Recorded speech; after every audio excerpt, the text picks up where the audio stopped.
Nami gid ko yung nga girlfriend. Pero ginbag-o mo ko. Dear DJ Cory, yes, I was a good girlfriend until my boyfriend cheated on me. Madugay na ako nga nag-follow sa imo, DJ Cory. Kag mapamagaan sa mga istorya nga ginabasa mo ang ginabatsyag ko. Kag madamo sa makarelate sa akon, kung ano man ang i-share ko subong. Kag tani makahatag man sila sang advice. Yes, I was a good girlfriend until my boyfriend cheated on me. Itago lang ako sa ngalan nga Anne. May live-in partner ako. 7 years kami, and until now, kami sa gihapon. Pareho sang iban nga magkarelasyon, nagka-problema kami. Pero na-overcome namon until nabalaan ko nga ginatunto niya gali ako. Nasakitan ako sang sobra. Halos magbuang-buang ako sa sakit nga ginabatsyag ko. In fact, nagka-mild depression ako tungod sa sobra nga anxiety. Ginapamangkot ang kaugalingon ko kung di na ako nagkulang. O kung nagsobra bala ako. Wala kami nagbulagay, DJ Cory. Gintagaan ko siya sang chance kay hambal sang iban matuod ko ng ginatawag na 7 years itch. Kag kung malampasan yung ina nga magjowa, mangin okay na ang tanan sa inyo kag mangin solid kamo. Kag bisan pa nga ginbulagan niya ang kinakabit niya, days passed. Mabatsyagan ko sa gihapon ang pagka-cold niya sa ako. Kag adlaw-adlaw ako nga daw mabuang kag nagaka-paranoid kung madumduman ko ang ginhimo niya. Until may na-realize ako. Na-realize ko nga hindi ako dapat magpakuribong, hindi ko dapat pagkaluuyan ang kaugalingon ko kag dudahan ang worth ko bilang babayi. Tungod balaan ko nga ginhatag ko ang best ko. Hasta nga nag-download ako sang isa ka app kung diin tanan nga tao sa app nga ato wala sang profile or background, just age and nickname lang nila. Wala man sang profile pic, animals lang ang avatar. Gin-download ko ato hindi para mag-bigels-bigels o kung mangita sang iban. Ginhimo ko to para may makaistorya man lang ako sa panahon nga wala sang may nagaunong sa akon kag halos hindi ko na makaya ang sakit. May mga anonymous people who listen to you but don't judge you because hindi ka nila makita kag hindi ka nila kilala. Madamo ako nakilala kag nangin friends sa app nga ato.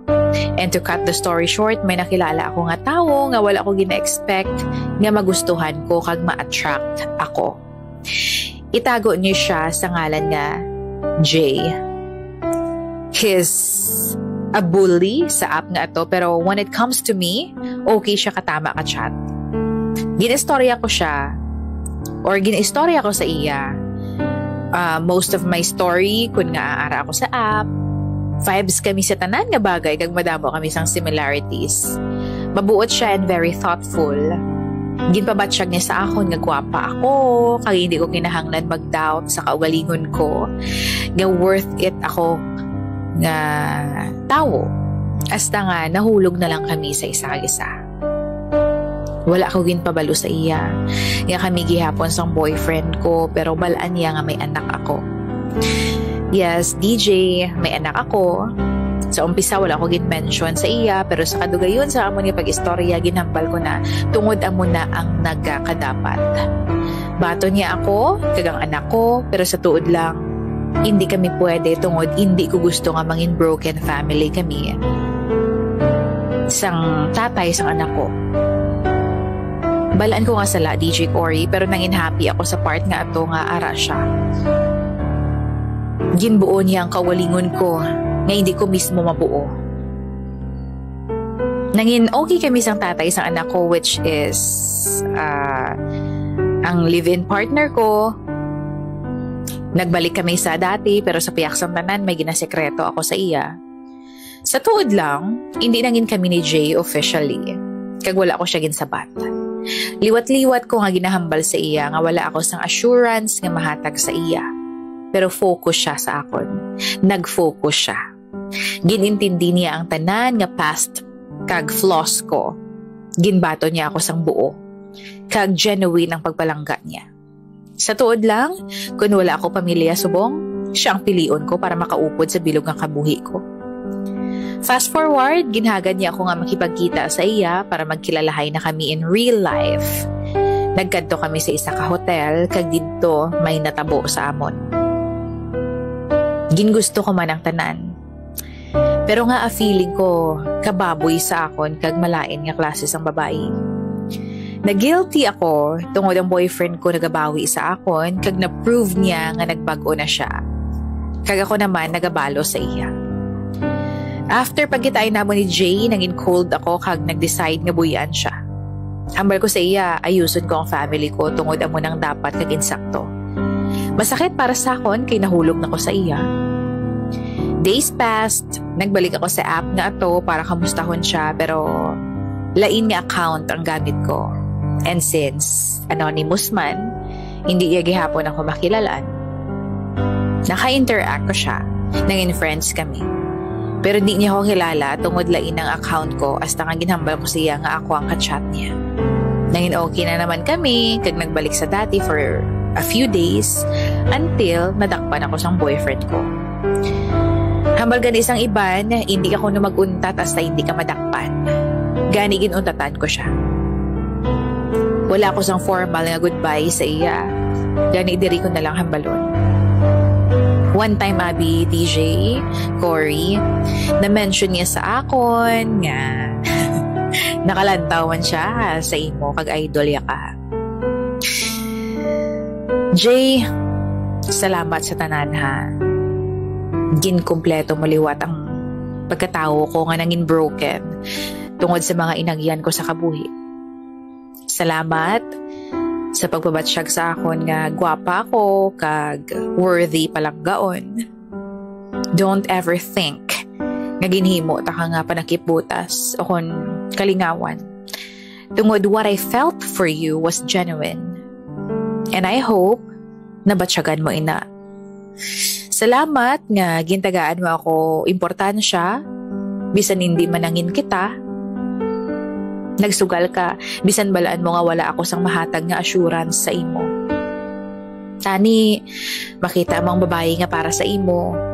Kag kun matabuin na, mangin malipayon ako. Bisan tungod malipayon ka na, kag nalimtan mo na ang sakit nga ginhatag kag ginbabatsyag ko sa imo.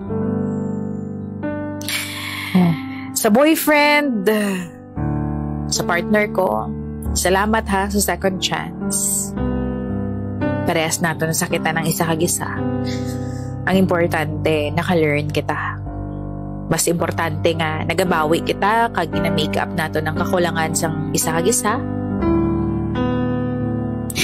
Hindi lang para sa aton, pero labaw sa tanan para sa anak ta. Salamat tungod, mas ginpabatsyag mo sa akon nga palangga mo ako kag importante ako sa imo. Despite sang tanan nga sala naton sa isa kag isa. Sa subong DJ Cory, okay na gid kami sang partner ko kag nagaplano na nga magpakasal. Para mas mangin legal na kami sa mata sang tawo kag sa mata sang Dios. Everybody deserves a fresh start, especially us. Lani, mangin lesson ini sa mga makalantaw sang story ko, makapamati. Kung may sala ka mo nga nahimo sa isa kag isa, you can forgive and start over again. Basta hindi nyo lang pagliwaton ang sala nyo kag maka-learn na kamo sa mga mistakes nyo. And please, hindi nyo kami pag-ilugon. Don't cheat on your partner. Tungod lain na level sang trauma kag anxiety ang mahatag niyo sa tawo nga mabiktima niyo. Hungod man o kun hindi. Madamo ka salamat DJ Cory. Love, Ann. Knows mo na bala ang Growtol? Ang Growtol ang pinakakumpleto, advanced premium and affordable multivitamins para sa mga babies, bata, teenagers, and young adults. Kag para naman sa mga young adults nga nag-edad 12 years old pataas, may ara man sang Growtol Mega. 1 capsule per day lang, sapat na! Para naman may energy ka, makapabakod man sang immune system mo, mangin matalas ang pinsar mo, mangin normal man ang blood circulation mo, maka-improve pa ini sang imong skin appearance, kag syempre, makapanami ini sang tulog mo.